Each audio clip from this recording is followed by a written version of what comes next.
Can there be morality without God? So let me introduce our speakers. We have Professor Tariq Ramadan on my right here. He's a professor of contemporary Islamic studies in the Faculty of Oriental Studies at Oxford University, in the Oriental Institute, St. Anthony College, and he teaches at the Oxford Faculty of Theology. And then on my left, I have Dr. Ahmed, Dr. Arif Ahmed, who is a senior lecturer at Girton College in Cambridge University at the Faculty of Philosophy, and he has an interest in Wittgenstein and in decision theory. So, Professor Tariq Ramadan, you will be the first speaker. Thank you. Thank you for this invitation here. It's a critical question, and I will start by questioning the question, as I am very often doing when I have such questions, by saying as an introduction 3 things. The first is when we speak about God and when we speak about the relationship between human beings and God, when we put this in such a way, say, do we need God for such and such? It's as if we were thinking about our relationship with God as if we need Him to solve existential problems, or we need Him to respond some of our questions. And I think that this is a utilitarian approach. Stuart Mill, in the whole philosophy, is in fact transforming the whole question of, oh, you need God because you are scared of dying. You need God because you want to have these answers. And I think it's a question which is put from outside the very deep relationship when it comes to spirituality and when it comes to the relationship to the transcendence. So this perception from outside is reducing our relationship and the relationship to the divine in 2 ways. First, God respond, or we need God to respond to our questions, and without Him we are lost. And this is where some people, atheists, are saying, in fact, it's much more difficult for us to deal with these existential questions because we have no God. It's as if, once again, it's all behind the whole thing is the utilitarian approach, which is you are trying to suffer less, which is what we find in Nietzsche's philosophy, in the way he was questioning, tell me what you do with your suffering, I will tell you who you are. Because if you face your suffering, this is why you are a human being. But if you hide yourself behind God as an answer, by the way, it is with in Dostoevsky.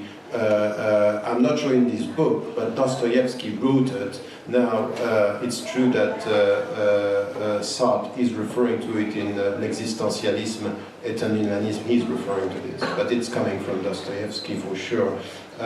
In the relationship that, and I would even think that it's in this book because it's Dimitri who is talking about that, but anyway, one of the characters.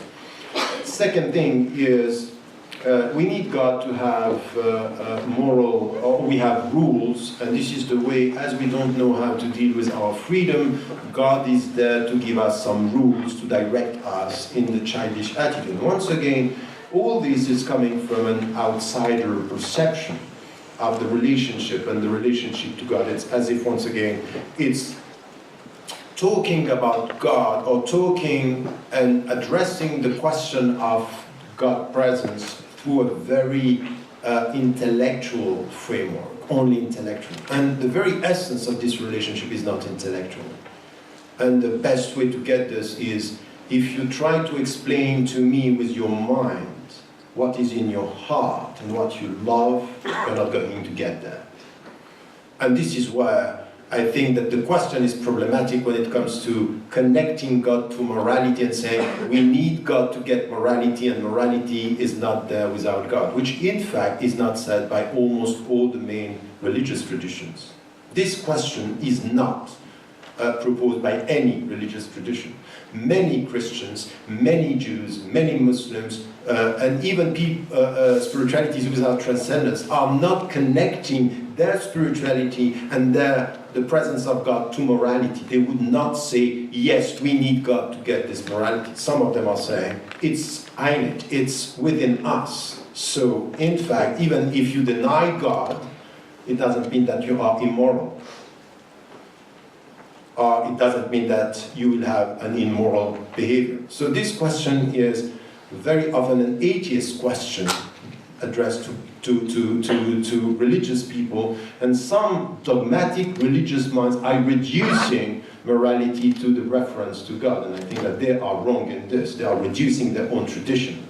Third point, which is important, is, in fact, and this is why I like this question, even if I question the question, is, in fact, it pushes us to come to something that is completely missing in our discussion. Among religions and with atheists and agnostics is the concept of human being. Every single religion is producing a concept of human being. What is a human being and what is the ultimate end, purpose, goal, essence in this understanding of the way we define a human being. And we need to come to this discussion. Instead, between religions and with atheists and agnostics, talking about the periphery is you are lost if you don't believe, and you are saved if you believe. At the periphery, we are not talking about the essence of our understanding. Tell me first why and how you define human being, the very essence of it. And this is where I want to come to something which is from an Islamic perspective, as it is also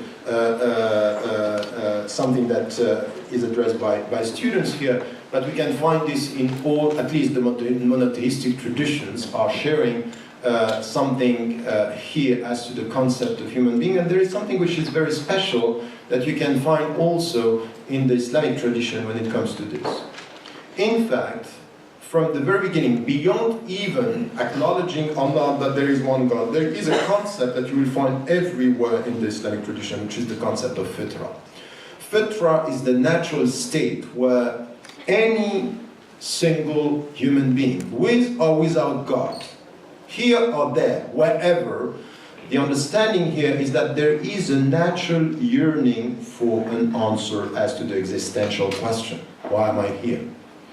Which in fact is exactly what Mircea Eliade is saying when he's talking about his history of religion, saying, wherever I went, I saw people answering this question, why? And he's saying there is always a religious side to this question, and he ends up saying religion is part of the structure of the human conscience. This is him saying this. Now you can say he was a believer, of course, so we can dismiss the point.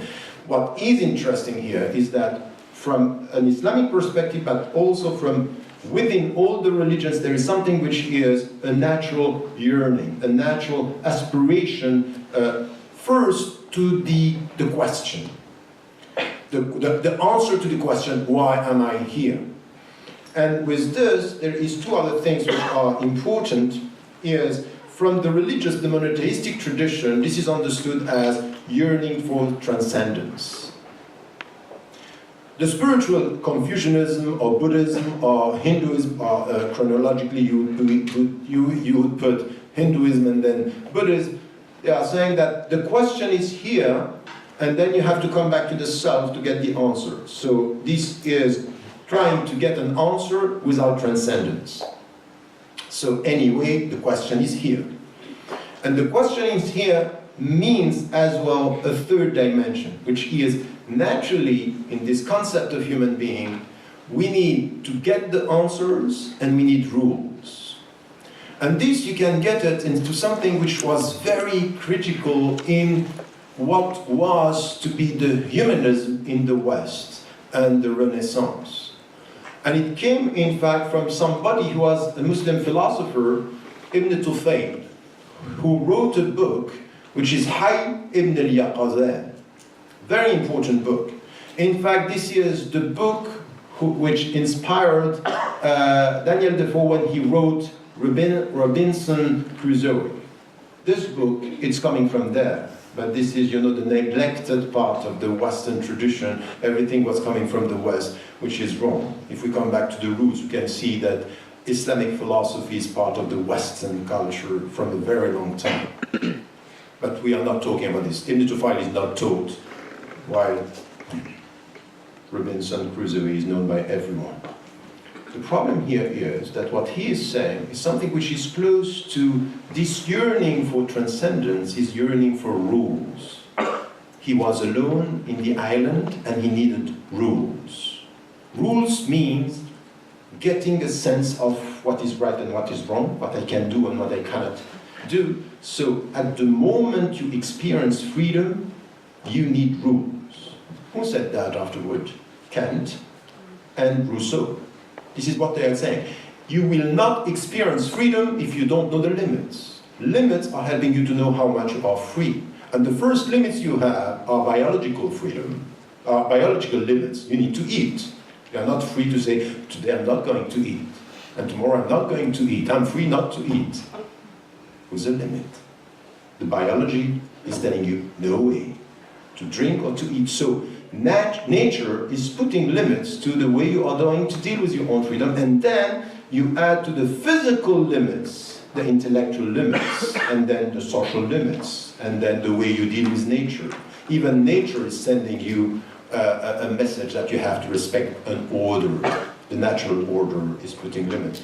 So the natural yearning, the natural aspiration, and then the way that you have to deal with rules, which is understood from within the spiritual and religious tradition as the starting of morality and ethics. What is necessary and what is not, and then what is good.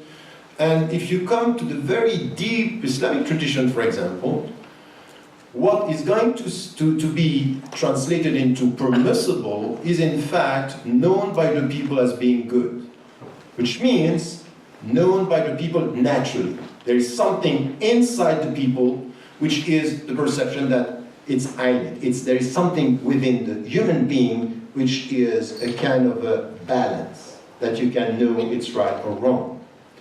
So you can get that without God, because God put it into you without you acknowledging that He's there. You got the whole understanding here.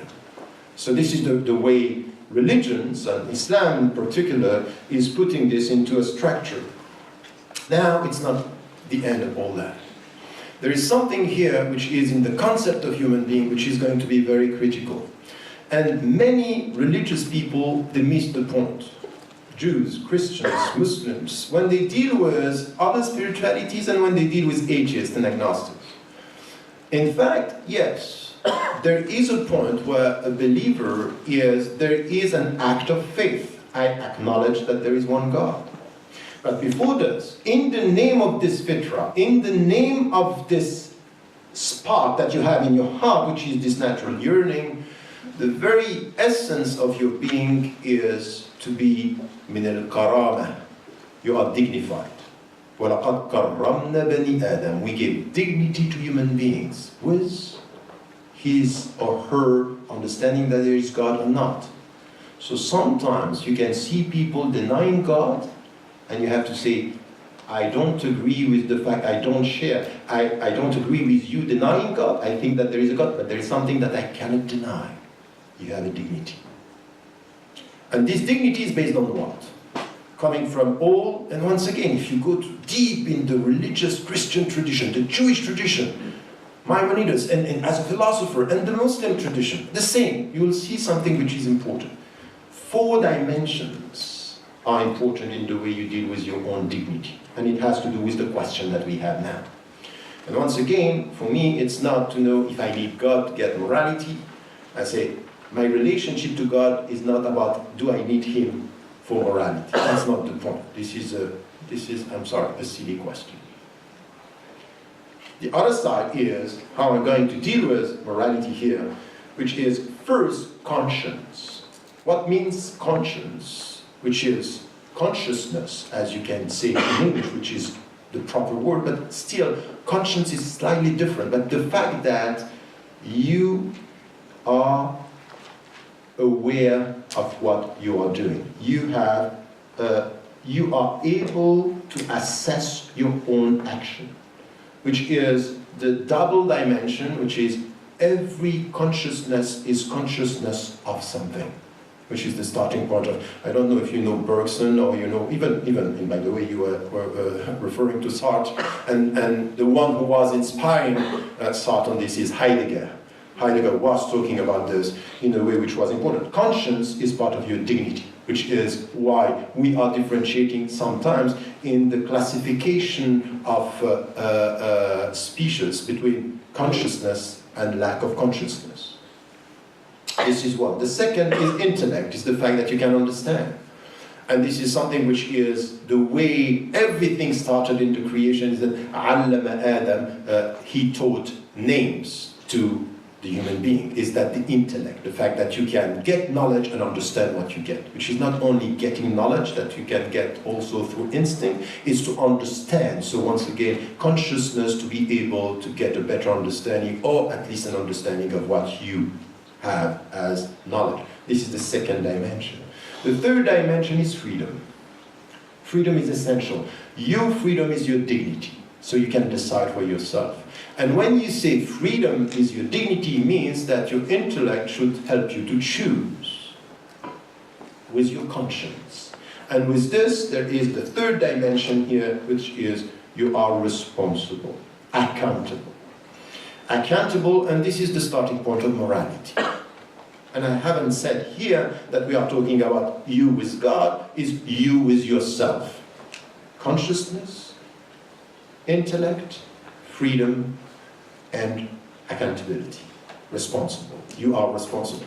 And by the way, this is why we have lots of differences between the different religions about, are we first guilty or are we first innocent? In the Islamic tradition, innocence is the first state, and just with conscience there is responsibility, freedom and responsibility. But here we have something which is essential, that even with people who are denying God, you will find a moral sense. You have something within you which is based on your consciousness, based on your intellect, and it's nurtured from within. So this is a concept of life. It's a concept of human being. It's a way religions and trends within the religions are considering, and the Islamic philosophers, just go to Al-Kindi, Al-Farabi, all the people who are dealing with Aristotle and dealing with the Greek tradition, we're talking also about this. But this is where it is important. Now, third dimension with this sense of dignity, not the sense of dignity, the translation of what is human dignity as its his or her essence is based on these four dimensions. Now, with this consciousness, does it mean that because you believe in God, you will have a better moral behavior? No. It's never said. It's not. This is not what is said in all the religions. It's not because you believe in God that you are going to be more moral. You can believe and be and act in a very immoral way. So your behavior might be inconsistent. So you can be denying God, and in the name of your conscience or consciousness, you are very consistent with some of your principles. When it comes to, I know that you might have a problem with the concept of truth if you have studied Wittgenstein, but still, I think that there is truth. And there is truth. And there is truth with it. Anyway, this seriousness with truth, with justice, with serving the people, is something that you can find in yourself, and sometimes you will see people without God being more consistent than people with God, in moral terms, when it comes to the way. Why? Because there is no immediate connection in any religion saying you are only moral because there is God, or you will only end by being moral because there is God, even though we think from within that there is morality because God put it naturally in us. If you understand the difference here, which is, I'm not going to be more moral than you because I believe, But I think that God put morality and a natural moral sense in every single human being. And sometimes you are more moral even if you don't believe. It comes to what? What is the secret of this? Consciousness, it's important. And this natural moral sense could be translated in our life through people who are trying their best to be consistent with their values. Be consistent with the way they deal with rules. You have some people who believe in God, and when they forget that He is always with them, they cheat. You know these stories, you can do things, and if God is always seeing you, but sometimes we are forgetting that. But you have people who don't believe in God, and they know something that their consciousness is not going to disappear. So they are consistent with this, very serious about that. And I can tell you in my life that I met people saying there is no God and very moral, very ethical. And I see people saying every day, I believe in God, praying 5 times a day, but they are cheating. They are cheating with the world and with themselves.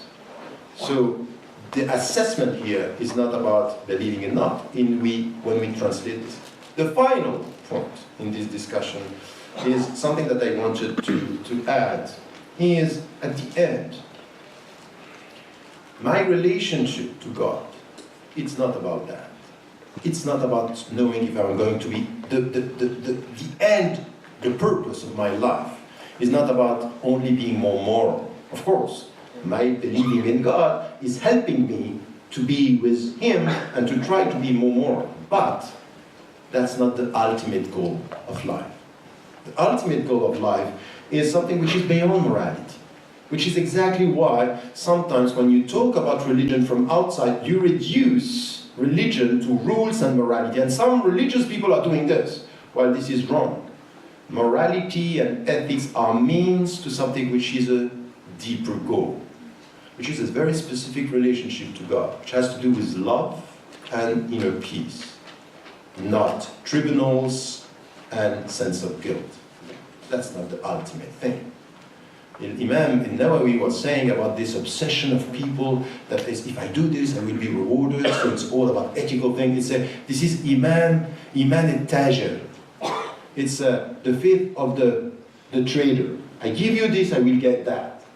That's fine, it's a step. But there is something which is deeper than that, which has to do with Inna Allah ya'muru bil 'adl wal ihsan. God commands justice and excellence. Excellence is beyond that. It's beyond I'm doing this because it's right or I'm avoiding it. There is a relationship which is how am I going to please Him and to get at peace with myself. This is the final word of all the spiritualities. The problem is not right or wrong. The problem is your ego. It's the way you deal with yourself. At the end, deep morality is the light that you are going to put in. Why are you doing what you are doing? What are you trying to reach? What is the final goal of this life? The purpose of your life. And this is where it's not only to be moral. It's to love Him, to get out of my ego, to work on something which is how this sense of morality is not only on the bad and the good, but something which is getting out of the self. And this is what is ihsan. Look at the way Muslims, I will end with this, some Muslims, and even we find this in the Christian tradition, the Jewish tradition, is what is the highest level of faith? And ta'bud Allah ka'annaka tara, that you believe in God, you worship Him as if you are seeing Him. Because if you don't see Him, He sees you, He's seeing you. The moral or the moralists are saying, you know what, if you do something bad, He's seeing you. So they translate this into rules, which is not ihsan here. Ihsan is to be with Him as you are with someone you love. As you are with someone who is close to you, closeness, love, which is the final question that we have. So this is why from the beginning, when I end up with this question, we need God to be moral, I say no. I need God. It's not a need of God. this relationship is not based on my, I'm intellectually asking if I need him. It's my heart which is in need of this answer, coming from this very deep relationship, which is the spiritual dimension. So translating this relationship into something intellectual is as if you were asking me to tell me the reasons of my loves. I said, I'm sorry, I can't answer. My words are not enough to tell you the secret of my heart. Now you can put this in philosophical terms. It's not going to give me peace, or it's not going to give you answer. So the secret here is sincerity. And at the end, some people can act in a very immoral way. And at one point they get this sincerity. Something is changing.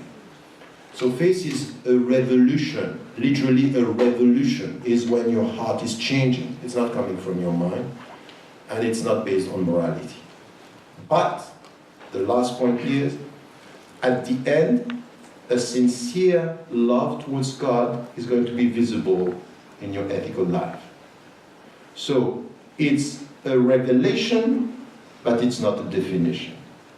Get my point? Morality, it's a revelation, but it's not the definition. And sometimes some of our brothers and sisters in humanity, atheists and agnostics, they are transforming what is the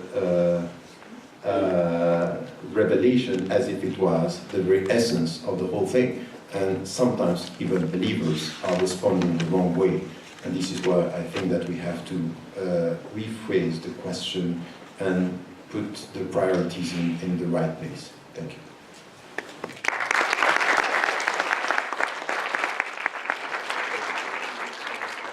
Thank you very much, Professor Ramadan.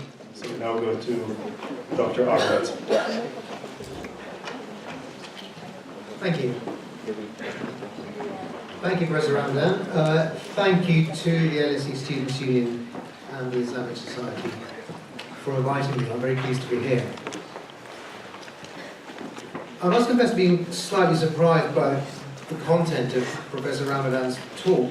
When I accepted the invitation to speak against the proposition that God is necessary for morality, I thought I was accepting an invitation to speak against the proposition that God is necessary for morality, and not to speak in favour of some other completely unrelated proposition, or to reply to someone who seems to have conceded the point from the start.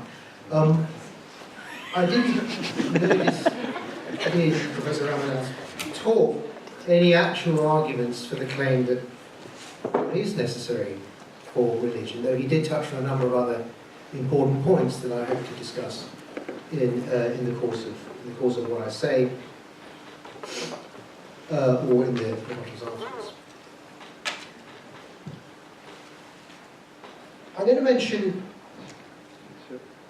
5 reasons for thinking that God is not necessary for morality. These are going to be 5 arguments that start from a very sort of abstract perspective and become increasingly concrete as I go on. That has become closer and closer to our everyday experience. So I'll start with more philosophical arguments and move on to more empirical arguments, but all of the arguments seem to me to have some force.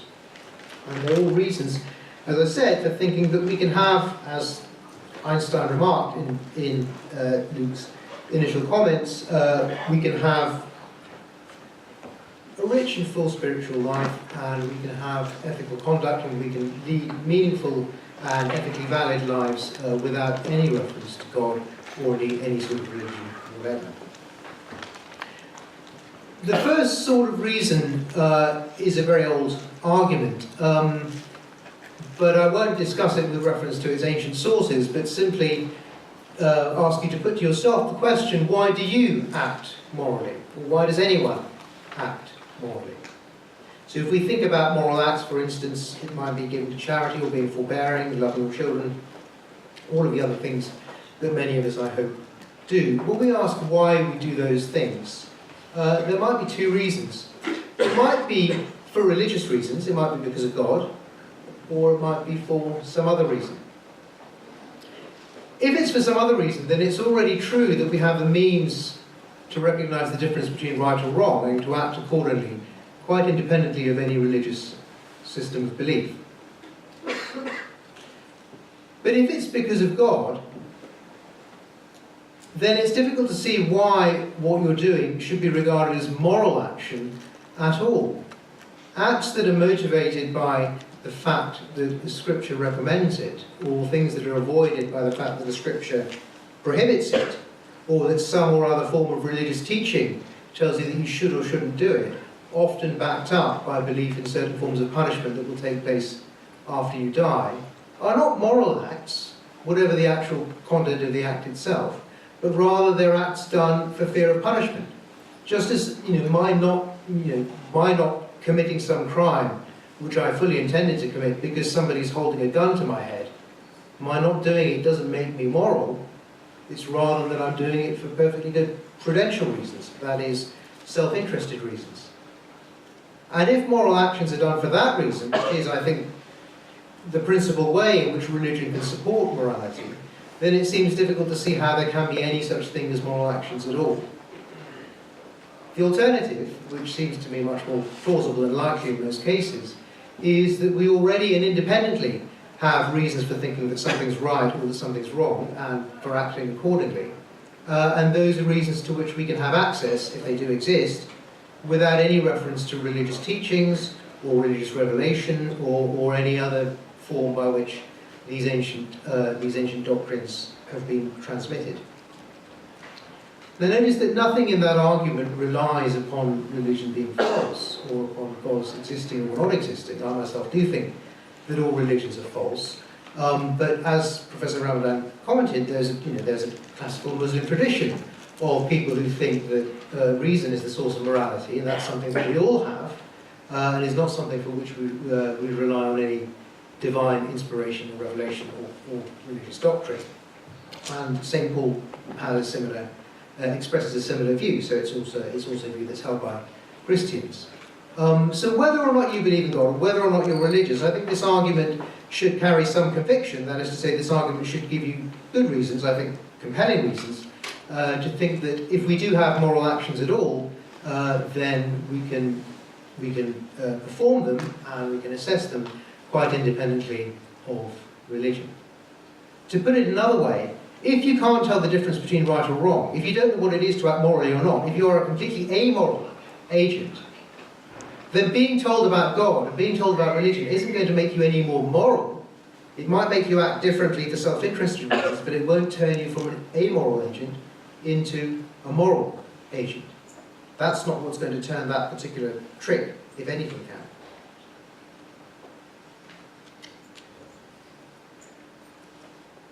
So I don't know which of these possibilities Professor Ramadan accepts, or whether he thinks there's some third possibility which you might hear about in the rebuttal. Moving on to the second argument now, which concerns the content of religious texts, the content of religious doctrines.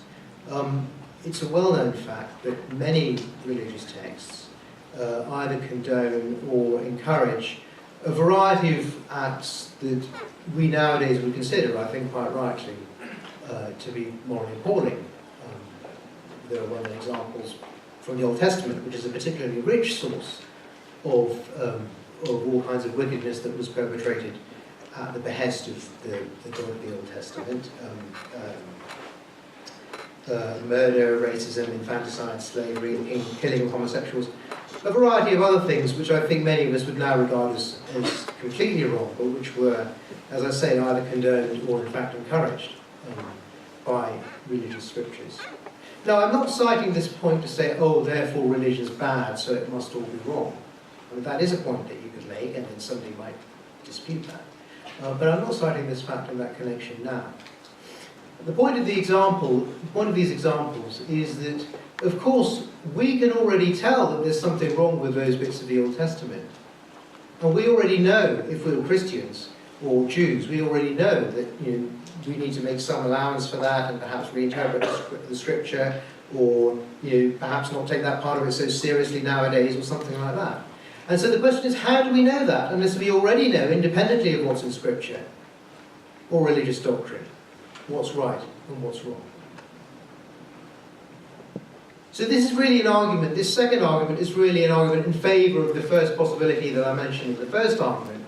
That is to say that we can be moral without God. We do have an independent source of morality. We do have independent reasons for thinking that something's right or wrong.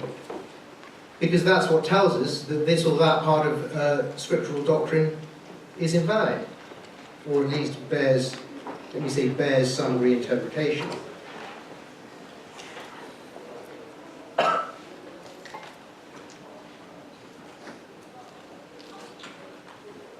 Now, as I said, many people say that it's wrong to criticise religion on the grounds that it contains such remarks. But that's not. Let me repeat and emphasise that's not relevant to the argument that I'm presenting today.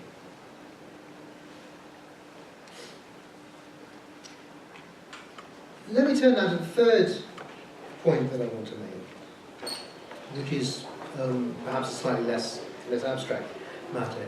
And this connects, in a way, I suppose, with something that Professor Ramadan said about one's ego and the diminution of one's ego that might be consequent upon religious belief. I think that in some of the most significant ways, and the ways that cause most harm, quite the opposite is true. And what I have in mind there is really the fact that, as is well known, the existence of religion carries with it the existence of religious disagreement and religious schism and sectarianism. I don't just mean, of course, disagreements between religions, though these do exist and have been historically decisive in a variety of ways. I do also mean disagreements within particular religions. There is a war, a civil war going on within Islam itself that's been going on for the last 1,300 years, that's caused innumerable deaths and untold suffering to millions of people. The same can be said, of course, of Christianity. So the main schism in Christianity, which took place about 500 years ago, caused some of the most vicious and destructive wars in European history, for instance, the 30 Years' War and the English Civil War. These were essentially wars of religious disagreement. There are, of course, many other wars persisting into modern times that are essentially religious conflicts. An example would be the Nigerian Civil War, the Lebanese Civil War, all of the Arab-Israeli conflicts, the conflicts that took place in Northern Ireland between the late 60s and very recent times. All of these are essentially religious conflicts. That is, they arise as a result either of disagreement between adherents of different religions or as a result of schisms within some particular religion. Had religious disagreement not existed, they would never have started. Had religious disagreements not been so deep and heartfelt, those wars would not have been so vicious and unrelenting as they have been. And so here the point I want to make is what I suppose is one of the most pernicious things about religious belief, which is that precisely because it claims to be something that is in your heart, and perhaps in some sense, so it claims, beyond the reach of rational discussion, it sets itself up in the minds of its votaries as something which gives them a license to behave in all kinds of, not just inappropriate, but wicked ways. Religious disagreement, I think, is more likely than any other sort of disagreement to cause violence and death and destruction. Precisely because it's disagreement over matters that are supposed to be matters of faith and so which can't be settled, perhaps, by argumentation. And which perhaps not only can be, but if you believe certain religions, should be settled by killing people on the other side. And as we've seen from the history of Europe since the 1520s, and from the history of Islam since the 7th century, that's exactly what's happened, which is, I suppose, what you would expect. Of course, you might say, well, you know, the people who do this, or the people who kill in the name of Islam, or the people who kill in the name of Catholicism, are not true Catholics, or not true Christians, or not true Muslims. But then I agree with Professor Ramadan's remark that you shouldn't essentialize religion, you shouldn't have such a thing as the true Christian, or the true Muslim, or the true Buddhist. We should instead speak about historical trends and causation and the facts about the tendencies within these religions. And it is a simple fact that these are tendencies within systems of religious belief that do not arise with anything like as much frequency or have anything like as destructive an effect as tendencies that arise within very many other systems of belief, for instance, within philosophies or within systems of empirical belief.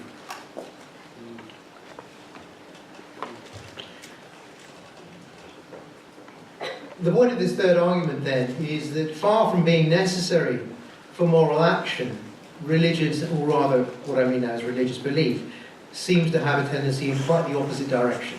That is to say, religion, because the existence of religion makes religious disagreement, and disagreement that is of that particular nature, inevitable, because of that, it tends, as a matter of fact, to generate patterns of behaviour and kinds of conflict that are quite the opposite of what you would expect from people who are behaving morally.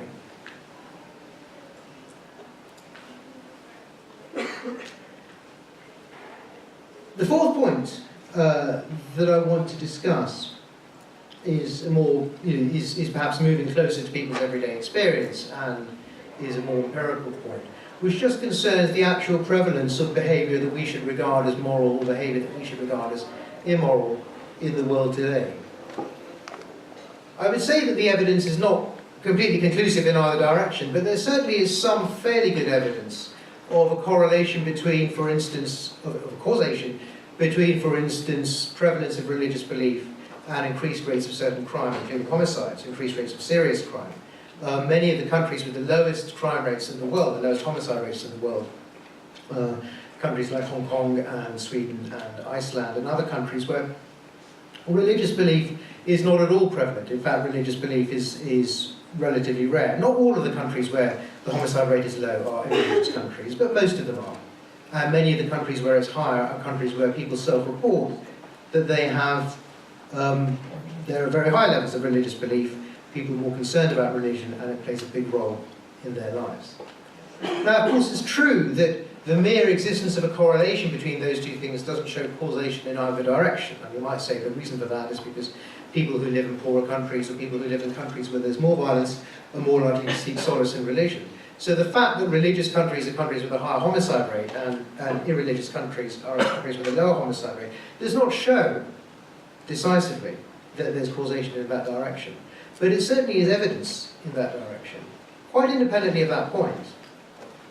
It does show, I think, that it's possible to have a relatively well-functioning, a relatively stable, a relatively moral, by our standards, society, in which nobody really cares about religion. It plays no big role in society. Even the people who nominally are religious, for instance, in this country, in the Church of England, don't really care about religion and don't believe half of it. That's certainly true of the Church of England. So, of course, that's it. Whether or not it's evidence that the existence of religion causes an increase in homicide, it certainly is evidence that you don't need to have religion in order to have anything that we would recognise as more, a high standard of moral behaviour and a well-functioning society.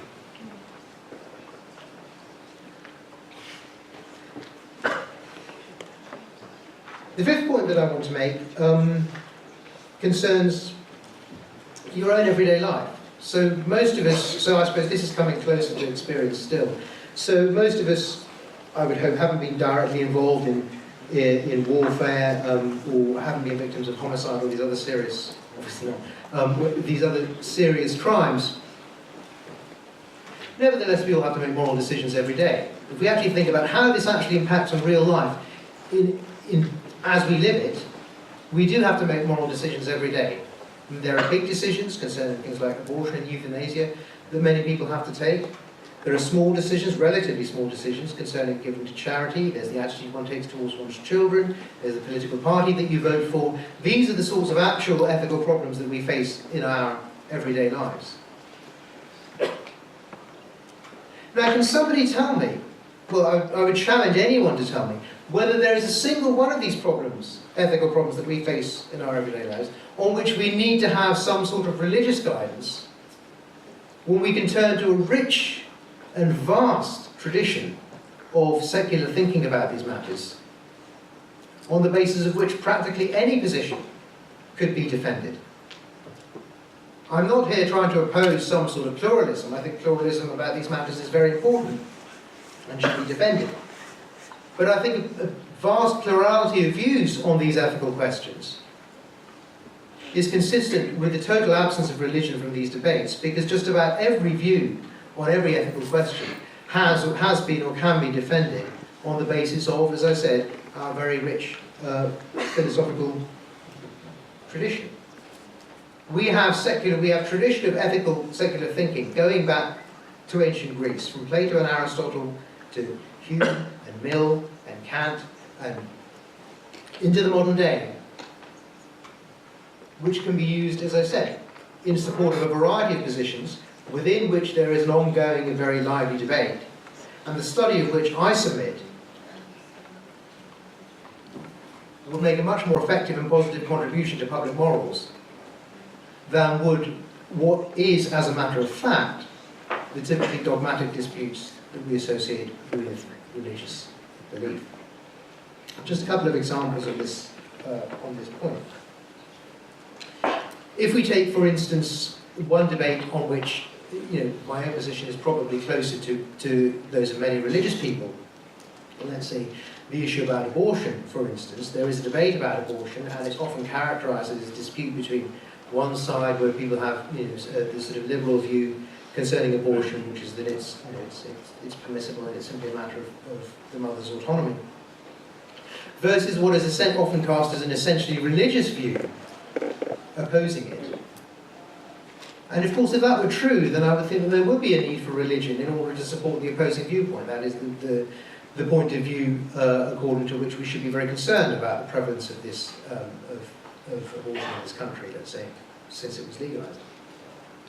But of course, that need not be true. The essential issues in this very deep and important ethical question that faces us today can all be cast in rational philosophical terms, and the debate can be had in a much more sensible and rational way in those terms. So, for instance, we might want to ask whether the question is, when does something start becoming a person? Does a fetus start becoming a person at 20 weeks, or 24 weeks, or 10 weeks, or 38 weeks, or after it's born, or at some point in between those? What's the relationship between being a person and being the bearer of rights? How should we balance the rights of the unborn child against the rights of people who would benefit or disbenefit from its birth? These are all deep and interesting questions to which I don't pretend to have any definitive answers. But I do think that we can profit much more by approaching them in a rational way, as we do in the philosophical tradition, rather than by simply making it a matter of a dispute between a secular perspective and a religious perspective. Well, that was one example, and the point of the example was to show that in these actual, real ethical problems that face us, not just abstract questions about your heart or the essence of a human being or something like that, but the genuine ethical problems that we all have to face, there is no need for us to appeal to religion or to God to settle these questions. We already have a rich and systematic, as I said, literature addressing them. I've got a little bit of time, so let me just mention a couple more points before I end. Professor Ramadan did talk very eloquently about the relationship between religious beliefs and the meaning of one's own life and the end of one's life. And he said that actually that's something that can go beyond morality and is connected with one's closeness to God. No doubt that's perfectly true as a statement of what some religious people believe, perhaps what all religious people believe. But I didn't hear any reason for thinking that that's something that either everyone does or everyone should think. Philosophy and other parts of our experience and culture can provide a whole range of ends, ultimate ends for one's life, which have nothing to do with God, whether or not you believe in Him. One might have as one's ultimate aim the welfare of one's children, or simply to leave the world a better place than one found it. Or in the case of certain people, the changing of certain things, the abolition of slavery in some people's cases, or the abolition of apartheid, or other particular political or ethical ends. These are all perfectly legitimate ends of one's life. And I think the only mistake here is to think that there must be one single end to which all human beings have by their nature to aim, simply by virtue of being human beings.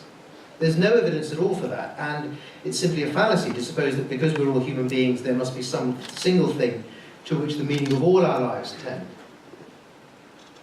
My own view on this question, I suppose, is close to that of the existentialist philosophy, according to which you must make your own ends, and different people will have different ultimate ends in their life.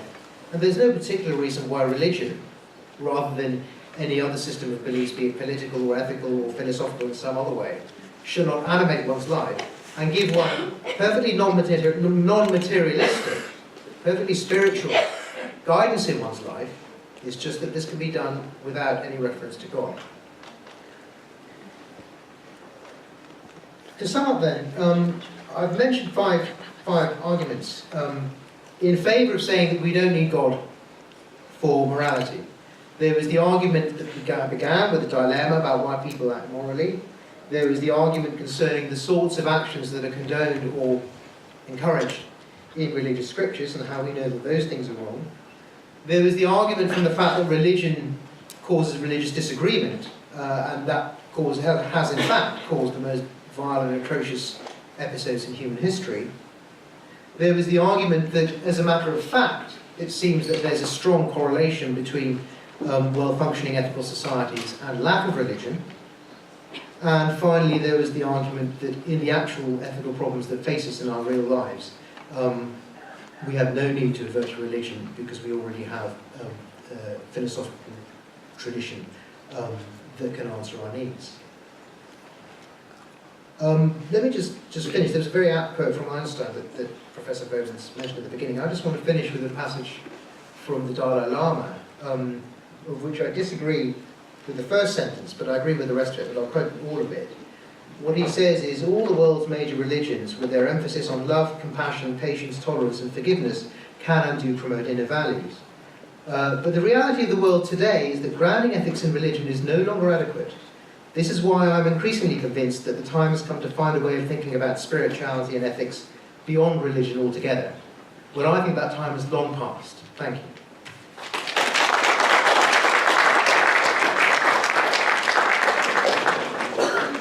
I just got the instruction here that we should open up the floor right now rather than do rebuttals. That may get us all in. I just can throw in, 2 minutes worth here. So I'm thinking we don't need God for we don't need God for morality. We don't need God for morality. I was thinking to myself, maybe we do need God for morality. So I was thinking, let's play devil's advocate, but that wouldn't be quite right.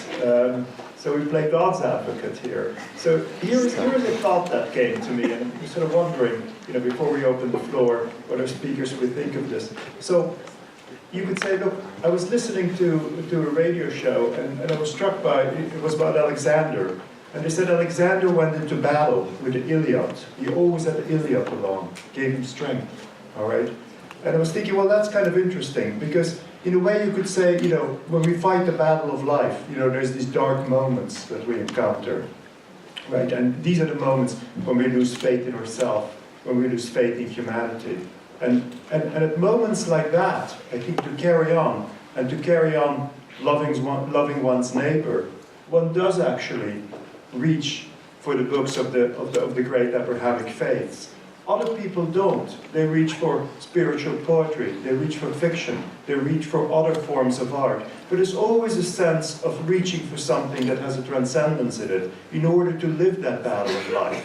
And I was thinking, in that way, one could say, look, maybe we do not need God for morality, but we do need some kind of transcendence, some kind of spirituality, some kind of artistic expression in order to carry through in that battle of life, just like Alexander needed the Iliad to carry through in his battles. So, but I'll stop at that, and I'll just open up the floor. So that's my devil/God's advocacy here for we do need God for morality. Okay, the gentleman over there. Wait, just a second. You do need the microphone. You can talk loudly if you want. No, use the microphone. Thank you. This is for posterity. Thank you both for the debate. It's very interesting. Question for Dr. Ramadan. You were talking about fitra, and when I was younger, young Muslim, one of the things that was in my mind a lot around fitra was about how to deal with someone who's homosexual, who's gay. And it was a very difficult question for me, as it will be for many people here. One of the things that happened was that there was someone I was with in class who everyone would call the word, I'll say it, faggot, but at that time he wasn't gay, or he wasn't openly gay, and then he became gay, and I couldn't deal with that because it was like, it's difficult. How do you deal with that question? Intellectually at the time, what I was reading in my limited understanding of the Qur'an was, Lut and all these kind of things, and everyone around me was telling me that it's bad, don't talk about it, da, da, da. Since then, obviously in my own kind of learning and things like that, I've learned that actually it's not really unnatural and whatnot. Scientifically, there's a lot of evidence around that now. But my question to you is around, what do you say to young people who are battling their fitra on one side and battling an intellectual bubble in some cases, not everywhere, but in some cases where things like homosexuality are seen as unnatural, whether it's in the science or whether it's coming out from their religious scripts, like with the Qur'an or from the Hadith, and also Judeo-Christian tradition, which is also has probably more about homosexuality than Islam. So what would you say about that? Thank you. Okay, it's a pity that I cannot respond to the point. I thought that this was organized in a way where we had time to respond to one another. I will go to your question and maybe say a few things very quickly about what I heard. But first, what you are saying about the fact that we know now that it's scientifically, that it's natural, that's wrong. We don't have scientific evidence of nothing on the topic. Nothing. There is no final evidence about is it natural or is it social. If you have one, if you are sure about one, I can give you 10 others that are questioning that. But that's not the point. The point is, how do we deal with this reality when it comes to, and this is why the frame of reference coming from the monotheistic traditions, and we have the same, by the way, the Dalai Lama has exactly the same on saying that it's prohibited from the religious tradition. Now, how do you deal with somebody who is experiencing this? And this is what I said during my talk. It's essential here. Here, we have to differentiate between the behavior that we think or we agree with or not, whatever it is. When you are coming from a religious tradition, you think that things are good and things are bad.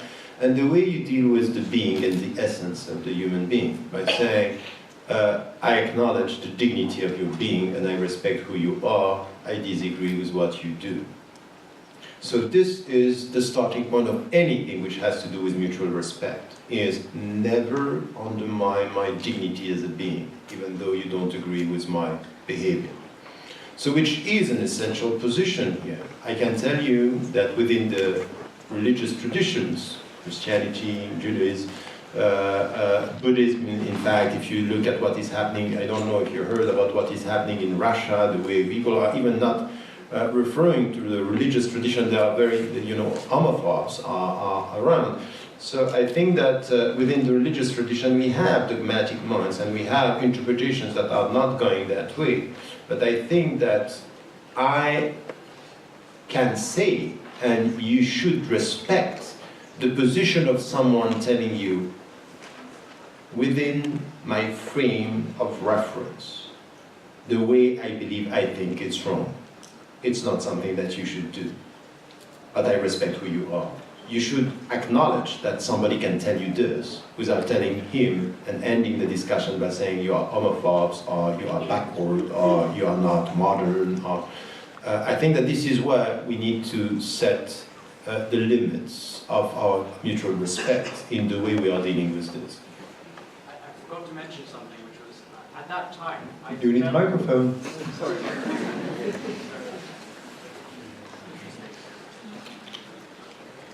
I forgot to mention that at that time, what was also difficult for me was having spoken to people like that, who were homosexual, which I didn't agree with at the time, my fitra or my conscience was telling me that they really were born that way. That was, I didn't really have, what? They were born that way. Like intellectually, forget about it. But because intellectually, I agreed with you that it's not natural. But my fitra was telling me that this person I was speaking to next to me was. I don't know what your fitra is telling you and the way you communicate with your fitra. Yeah. The point is, no, but it's a very serious It's my question consciousness. here. It's what is telling me what's right and wrong. But it's not at the end. The way you look at it, if it's natural or not, is not going to give the answer to the religious people in the way they look at it. At the end, what we need is to have a principled position. And the principled position is never, ever to deny the dignity of being because people are acting in a way that you disagree with. The starting point is this one. Even with the worst human being, at the end, the one who can kill I don't know how many people, even in my position, the way I can look at George W. Bush, killing so many people by the way he was deciding, at the end, I respect his being, and in the name of this respect of this being, I want him to be judged, and I want him to be in front of a tribunal for what he did, and for every single human being, even Saddam Hussein and others, all the tyrants. So it's a question of respect of the being. So I took the extreme, not because I am putting homosexuals on the same side, but just to tell you the principle should be this one. And then we differentiate between behaviors, and we should accept that there are differences. So now, if it's natural or not, the way people are perceiving it, I'm dealing now with, 30 people. Some are suffering because they are experiencing this, or they are homosexuals, or gay, or lesbians, and others are saying it's not Islamic to condemn. I have all the different interpretations, but at the end, the communication they have with me is that they understand that the respect for the being is not pushing me to say I accept your behavior, but I don't have the final judgment on you. I don't have it, and I can't just decide this. So this is a question of respect. Okay, thank you. Dr. Ahmed, you want to come in? Yeah, thanks. My only comment on this, I suppose, is that from my perspective, I don't care whether it's unnatural or not. It simply doesn't matter. The only thing that matters is that what consenting adults do in private that does no harm to anyone else is purely a matter for them, and we should leave it completely to them. And it seems to me one of the disastrous effects of religion that it even raises a question about these things. Actually, the second thing that I would say is that unlike some people who are liberal, I do of course think that we should tolerate and make room for people who have views that are either homophobic or question homosexuality and other things. It's important that they be included in the debate. But I do myself believe, and this is based on my own secular philosophical position, that it would be a violation of their rights to to do what they like in private, to have any concerns about homosexual behaviour. Professor Dawkins, sorry to interrupt. Slight miscommunication. If we can give each speaker 5 minutes of rebuttal and then carry on, because I think it's necessary. Sounds great. We can do things in a spontaneous way. So, Professor Ramadan, we will do a response then to Dr. Ahmed.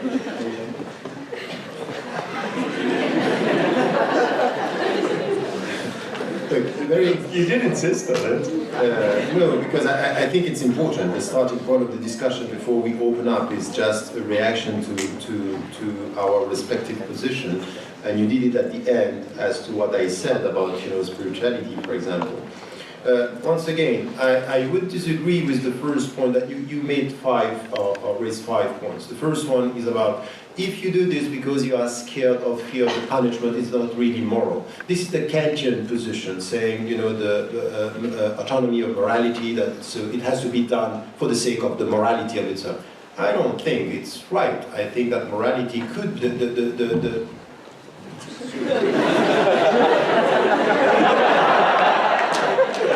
I got you, and it was public. Trying to remove the mic. That's good. Not really moral. Anyway.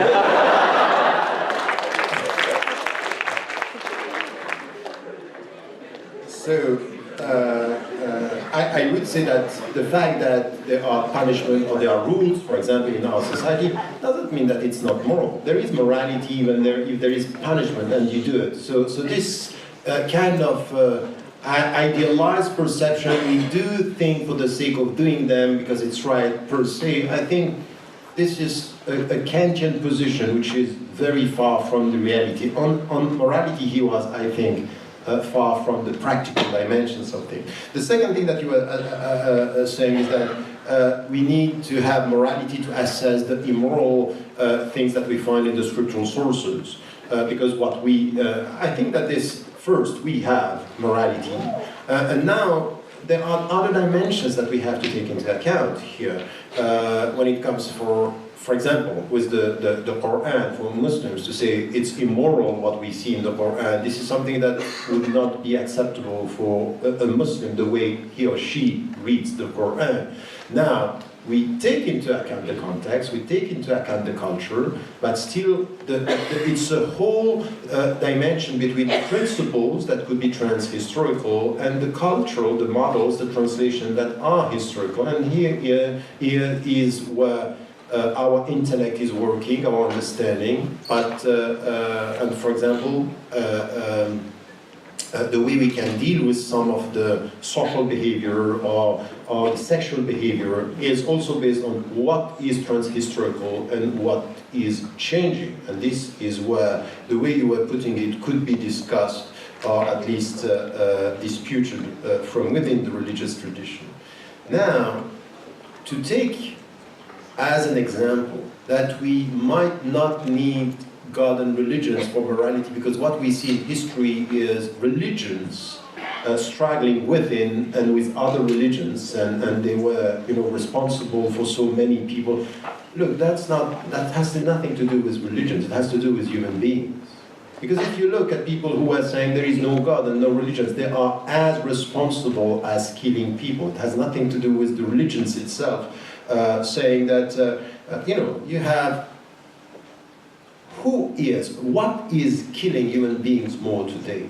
For example, the economic system, the logic of economics, this has nothing to do with religions, but still you can have people in moral ground supporting the current economic system. There are some people even telling you we need to moralize capitalism. You know that. So the point is, it has nothing to do with religions. It has to do with the perception of, the economic system is killing today more than 150,000 people per day out of starvation. This has nothing to do with religion. So if you are going to count by saying, between religions and within religions, this has to do with what? Even for example, when you, in the 19th century, you are dealing with socialism, and scientific socialism has promoted communism, killing so many people. So without God and without religion, even killing people who are saying we are Christians and we are are Muslims, by the way, in China up to now, is what is happening. So I think to take these historical examples to say, we might not need religions because, and we will get morality, I don't think this is right. I think that the problem for human beings is not religions with or without God, is the dogmatic minds, is dogmatism. And we have very dogmatic atheists as well. And these are as dangerous as all the people who are dogmatic in their own tradition. So I would say that history, Valéry, the French poet, was saying, with history you can prove whatever you want. Just take from this and that, and you can prove, and I think that it's... last 3 points, very quickly. How come can you take as an example of the more religious the society are and the more homicides you are going to get? Is this an argument? Is this a joke? It's a joke, I'm sorry. This cannot be said. Because the real reason is, in Sweden, for example, or in this country, look at the socio-economic factors, not as the fact. You can be religious and poor and kill, and you can be rich without God and not kill. The question is the social status are much more the reasons for homicides than religions. So if you come with this, I would say this is It's really essentializing the perception of religions and cultures and not taking the socio-economic factors that are now known as being the more important thing, I would say. And this is once again something that you cannot just go and say, okay, the less religion you have within a society, less homicides. And you take the example of rich country more than poor country, and so I think for somebody who is a rationalist, this is not really rational. It's a problem here. When you are saying about abortion, for example, yes, at the end you have lots of references and sources you can take from here and there. That's fine, but I'm sorry. I believe in God, so I need a reference to know if I can do this or not. So even though you are telling me there are lots of people who thought about it, I'm not convinced. I'm not convinced by Kant, I'm not convinced by El-Kindi in itself, I'm not convinced. I need a reference, and this reference is coming from where? It's an act of faith. So in this is why, what I was saying, we don't need God to be moral, but the believers think that God put morality in us. That's my point. I think that God put morality in everybody, and even without knowing it, even you looking for morality is coming from somewhere. For me, it's coming from God, even if you deny it. So it's as if I was in front of Einstein, and he said there is no God, and I can tell you, but I see God in you.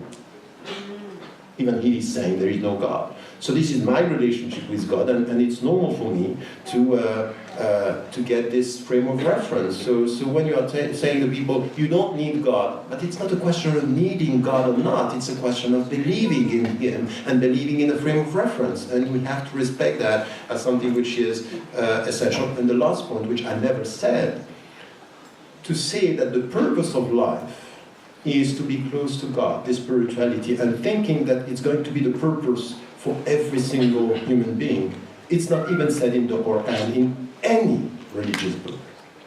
At the end, it's for you to decide what you want, knowing that diversity is part of humanity. That people are going to say no. That there are going to be people like you saying there is no God. And I know by God that some people like you are going there saying there is no God. And saying my purpose is not to believe in Him, or to serve Him, or to love Him. I know through Him that you will exist. And through Him, I know that I have to respect your being. And through Him, I know that I'm not going to kill you. But that even, I'm going to leave you with your mic to respond.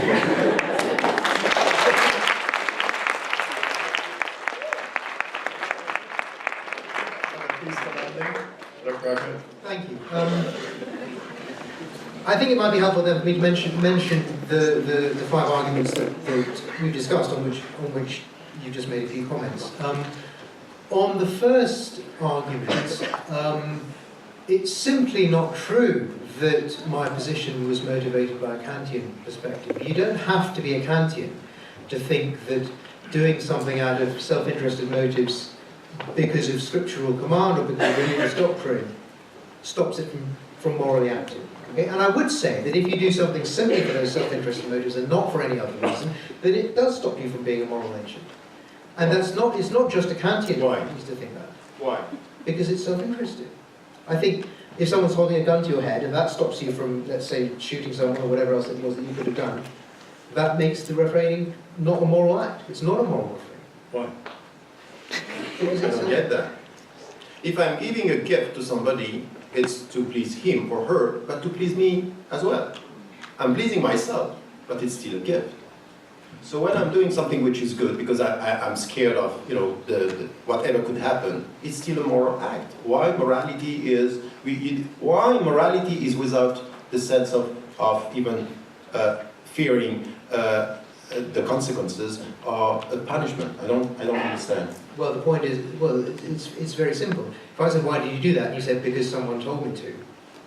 That's what stops it from being moral. It's as simple as that. No, but that's not the same. It's not someone told me to do that. It's that I'm scared that if I don't do it, something is going to happen to me, which is not the same.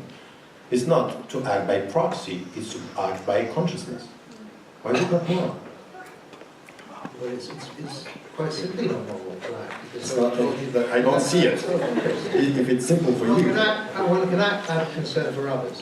One can act out of concern for future generations. One can act because one wants to preserve the natural world. One can act because one wants to preserve other people's rights. Those might be reasons, and those might very well be moral reasons. But if there's no morality at all, and then I start doing these things because somebody tells me to, or because the scripture says that it should, that doesn't make them moral. No, but if with my conscience, that I do it out of consciousness, it's me, it's not someone told me. I believe in this. So why is it not moral? There's a bit of a confusion here, right? On one jump in here.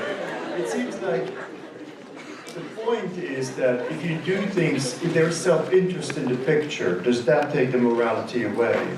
Now, if you give a gift, and you do it to please the other person, but also because it makes you feel good, that is a form of self-interest. But on the other hand, if I hold a gun to your head and I say, now give the gift or I'll shoot you, now then I think that your gift giving is no longer... I got that, because you accept my consciousness is not a gun. It's me. It's me deciding.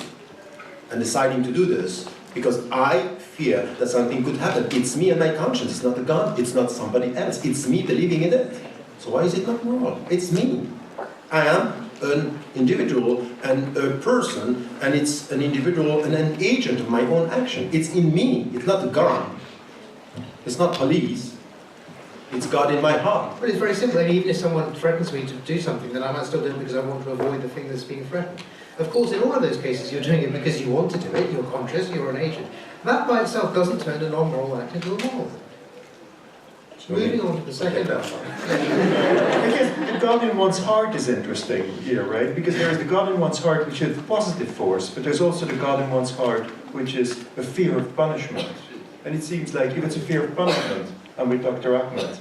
If it's the God in my heart is a positive force that pulls me forward, then I'm with you. Thank you. Well, I'm glad we've resolved that one. Now, let's move on now to the second argument, which I'll only discuss briefly, because I think everything that Professor Ramadan said, well, much of it was true, conceded the conclusion of that argument. So I'm happy to leave it at that. On the third point, which concerned religion and religious disagreement. Yes, of course it's true that there have been all kinds of atrocities and so on that have been done as a result of atheist secular systems. For instance, communism was one of the greatest crimes of the 20th century. No sensible person, I think, could dispute that. Capitalism. No, I would say capitalism is vastly superior to communism and nowhere near as disastrous for the whole human race as communism was. But that's not relevant at the moment. Disputable. What is relevant at the moment is the question whether religion itself has a positive or negative influence on that. And that's either claim is consistent with conceding that, for instance, communism was a disaster. So that one might say, so for instance, Stephen Weinberg said it very simply and straightforwardly, I think, which is that probably if there was no religion, good people would still be doing good things and wicked people would be doing wicked things. But it's religion that makes good people do wicked things. And it's religion that has caused wars that would not have occurred had it not been for religion. And those wars have gone on because of the nature of religious belief. And they would not have gone on as long as they have, or been as wicked as they have been, had it not been for religious belief. I mean, there's vast amounts of evidence for that, none of which I wholly dispute. On the fourth point, which concerns homicide and levels of religious belief, all of the things you said concerned the causal relationship between religious belief and homicide, and I'm willing to accept that it's much more to do with social arrangements and levels of wealth than it is to do with preference for religious belief. I'm quite willing to accept that. That, as I said, wasn't the point of the examples. The point of the examples was simply to show that you could, in fact, have, it was possible, because it's actual, that you can have well-functioning, broadly ethical societies in which there is more or less an absence of religious belief. And that is, that was in support of my position on the claim at issue, which is whether without considering the socio-economic issues. No, of course. No, of course I do. And the point is that You can have societies which are wealthy, which are socially stable, and in which, as you would expect as a result, there are low levels of various types of crime. Those societies, as a matter of fact, happen to be very irreligious, and that's strong evidence for the claim, which I'm arguing for, that you can have a socially stable, well-run society, which is ethical, without religious belief. That was the point at issue. That was the question is false. Yeah. Okay. Do you dispute? Oh yes, yes, I dispute. Go ahead. On the finally on the fifth point, I must have misunderstood you because I did. But that was certainly a straight misunderstanding on my part. I did think that you said something which implied that all humans have a single goal, and in fact you didn't say that. So that's I'm happy to concede that.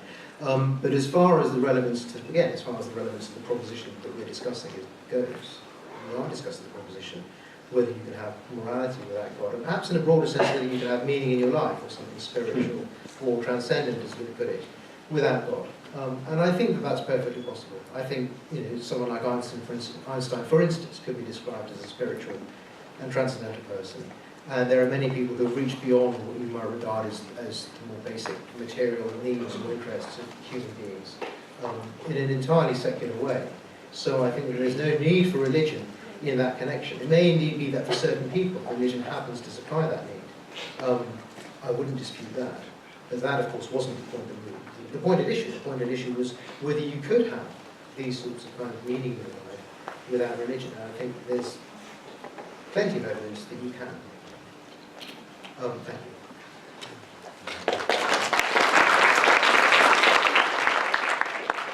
Short stop, come back. And I find this really too exciting to stop at 5:30. My only problem is I have to do a talk myself on the other side of campus at 5:30.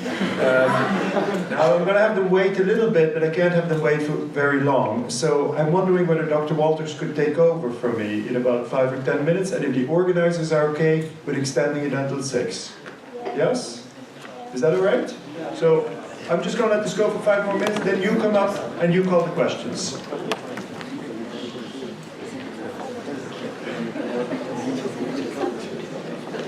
All right, Professor Ramadan, do you want to do a short response, or do you want to just open it up? Yes, okay, good.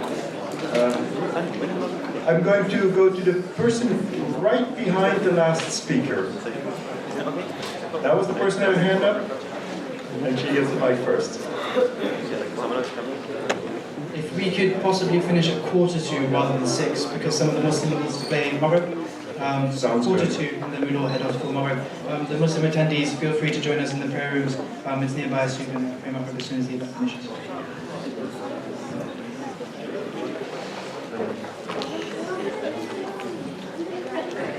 We just thank Professor Bogans, who's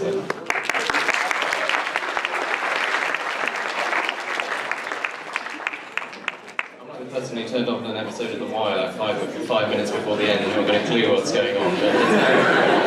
But it sounded like it was really good. So we're now moving to questions from the audience, and I think probably we've got 15 minutes, so why don't we take groups of 3 and then come back to our 2 panelists. So any questions? Go for it. Thank you. My question is to the second speaker. I hope I understand your argument correctly, but in your first argument, to support the argument, you say that if a person has no idea about what is right and wrong, even if you introduce religion to that person, that is not going to make him convert him from being amoral to being moral. So that leads us to a thinking that if I think something is right and I think something is wrong, a third person can say that in reality actually one of us is right and one of us is wrong, which means that you think morality is objective. However, in your fifth argument, you say that how the secular decision or thinking, pluralism, whatever, is better than having a religious perspective given to problem solving, and how it's much more better to settle disputes. Here you kind of hint that morality can be subjective. So do you think the 2 arguments contradict each other? Okay, thank you. The answer to that question is no, I don't think my arguments contradict each other. And the reason for that is that, from my perspective, a preference for pluralism is quite consistent with there being one right answer. I would rather have lots of different people give different answers, even if all but one of them is wrong, than for all of us to believe the truth. That's my belief. So I can think perfectly well that pluralism is compatible with there being one right answer. And I do think, if morality exists, then there is one right answer. But that's the short answer to why those arguments are consistent. Okay, another question. Yes, this person here. Can we get a microphone around there? And then I'll come to you. And then I'll come down here to you. Hi, this question is for Dr.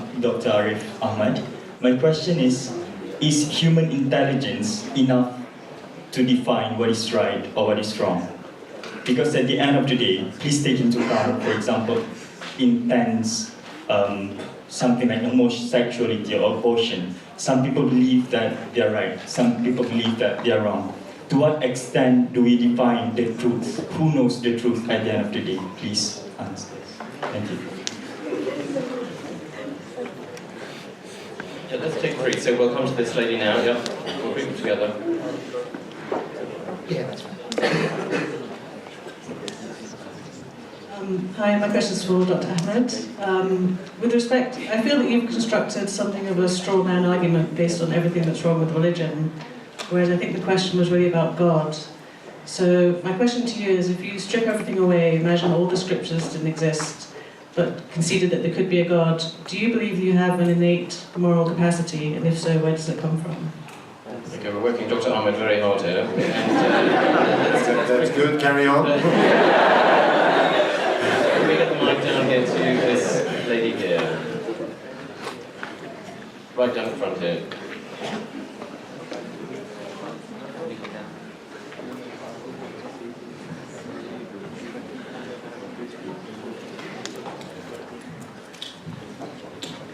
Bismillahirrahmanirrahim. I have two questions for Professor Tariq. My first question, in Syria, President Bashar Assad, he killed like massive civilians, but the world doesn't recognize him as terrorist. But in Egypt, former president of Egypt, Dr. Morsi, he's being regarded as terrorist, but he's actually the one who opened the tunnel for the food supply of the Palestinian. So I cannot digest that. My second question, just now you said that about his son, to be with him as if you are with someone you love. Can you give me advice? How do you consistently put God the highest in your heart? I mean, the ahead. So, thank you. Thank you. Dr. Thomas, should I also take these two questions as individually or together? Yeah. Okay, in response to the first question, yes, I think it's quite a reasonable position to think there has been moral progress, and that we now, for instance, have a closer to the truth about what's right and wrong than we were, say, in medieval times, or in Roman times, or in some other times. Exactly whether you think progress has occurred will, of course, depend on your moral theory, and the moral theory itself might supply the answers to how you can ascertain what is right and what is wrong. So, for instance, utilitarians will have one sort of view, other people will have other sorts of views. There are various different views concerning what makes something right or wrong. Kantians will have a different sort of view. So the people who reject a religious source of morality are not themselves going to agree on how it is that we can know what's right or wrong. A Kantian might think it comes from reason, or a utilitarian might think it comes from some kind of calculation concerning consequences. They themselves have disagreements. And it may be that we have a better idea now what's wrong, which positions don't work than we used to do, and we're closer to the truth on that matter. But I agree that it's a very difficult thing and it's very contested. The one thing I would like to insist upon is that although it's difficult, we should acknowledge that it's difficult and not seek easy answers in something that's completely unverifiable and for which there's not a shred of evidence. In response to the second question, I don't know, it's an empirical question whether or not we do have an innate moral sense, that is to say, innate source of judgments concerning what people should and shouldn't do. I think there's some evidence for it, but there's some evidence against it. But again, the thing that I'd like to emphasize is that the very last place we should expect the answers to these questions to come, setting aside religion altogether, but just as a sort of single cosmic source of all value to be the creator of the universe, because the very different sorts of views about what's right or wrong that have existed amongst the people who believe in this person and who claim to have a hotline to him shows that at best the signal is highly garbled and so could hardly be regarded as a source of ethical knowledge. Okay, If Professor there Ramadan. were one, there isn't, but if there were. Professor Ramadan. Yes. Just one thing that, for the sake of, mutual respect, in the way we talk about this, and what I said at the beginning, I'm very scared, really, in my life, with dogmatic minds and the way they can translate their thoughts in the discussion. But people that claim that they have a hotline with God and things like this, I think it's problematic to talk like this.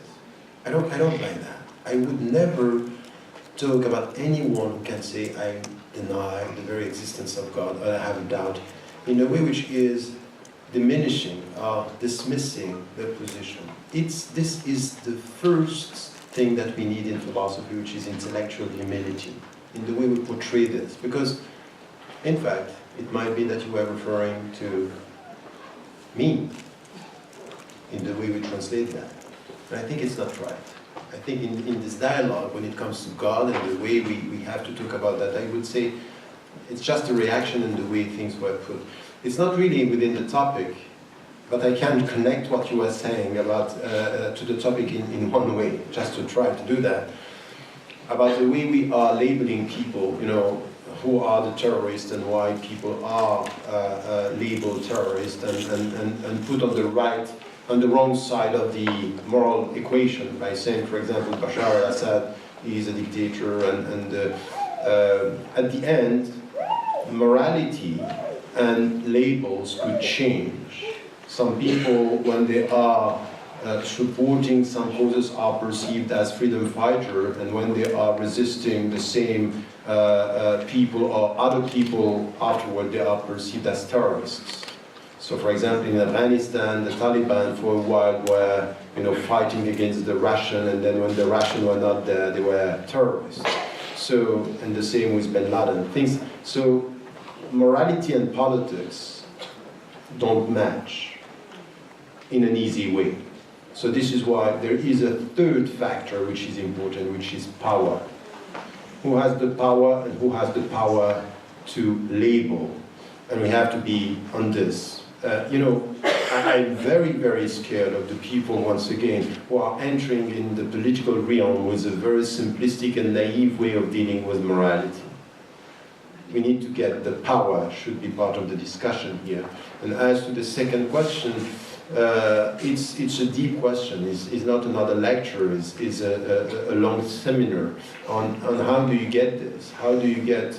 it's not easy to translate your relationship to God into something which is not based on punishment and fear, but belonging or loving reverence, which is the true definition of taqwa. Taqwa is not fearing God, is loving reverence. It's something which is, how do you get that? How do you nurture this? It's a very long relationship with yourself, and it's about education. It's about, and then there is also something which is important, because it's a virtuous circle.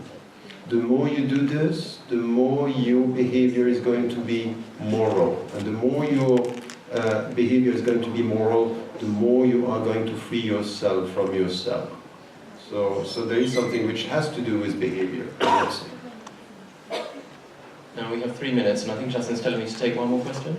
Yeah, if we could take the final question from the upper seating portion. Oh, right, yes, yeah, that's and ask them to raise their voices. Who's got a good question? Yeah, at the front there. Have we got a microphone up there, or you can shout for us? Oh, okay. You said if knowing God needs to go beyond religion, should we render scripture obsolete, as it is causing more harm than good? And what is the purpose of scripture, since that we have our fitrah already to be moral? It's for me? Yeah, this is Maybe he has to work on it. But I'd like him to answer this one. No, I think that that's a very good question. And it's a very good question that you find in at least in the Islamic tradition. But once again, it's the very understanding of what is a revelation. And in the three traditions, and if you look at the one, if we talk about Islam here, there is something which is the revelation is coming to remind you of something which is in you that you knew, and in this, there is something which is deep, the spark in us. And you on one verse in the Qur'an, responding to your question, when it is said, God is the light of heavens and earth, and the end of the verse is light upon light. The revelation is a light coming to reach the light that you have in your heart. But with the light that you have in your heart, it's not enough to remember. So in history, you have this revelation coming to you to remind you of what is in your own self. So we need revelation. And we need revelation for many reasons. First, because of our nature, that we are forgetful, that we can forget the meaning. The second is, it's a mirroring dimension. To read the revelation is to read yourself, and to read yourself is to read nature, and to read nature is coming back to yourself, and all this is the spiritual experience.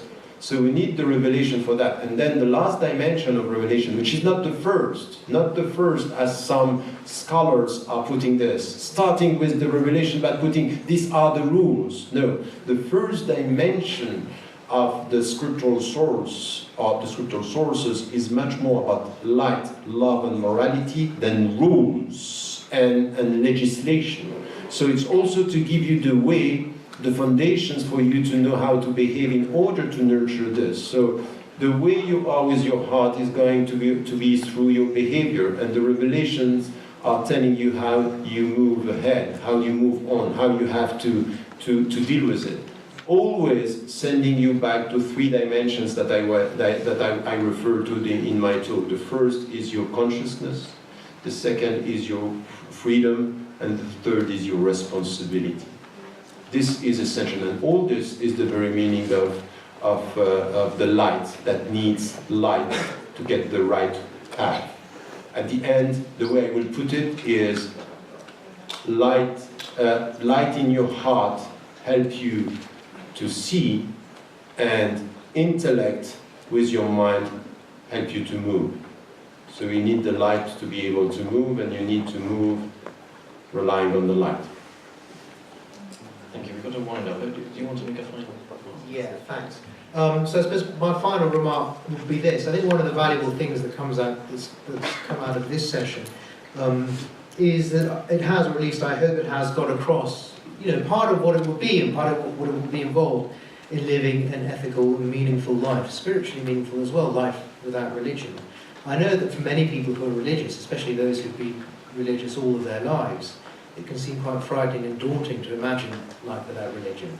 And that's not helped by the sort of cartoon characterization of atheists as people who are heartless, heartless, scientifically minded people who have no room for any spirituality at all, or anything meaningful beyond what's material in their lives. That is caricature, and that's a completely false picture.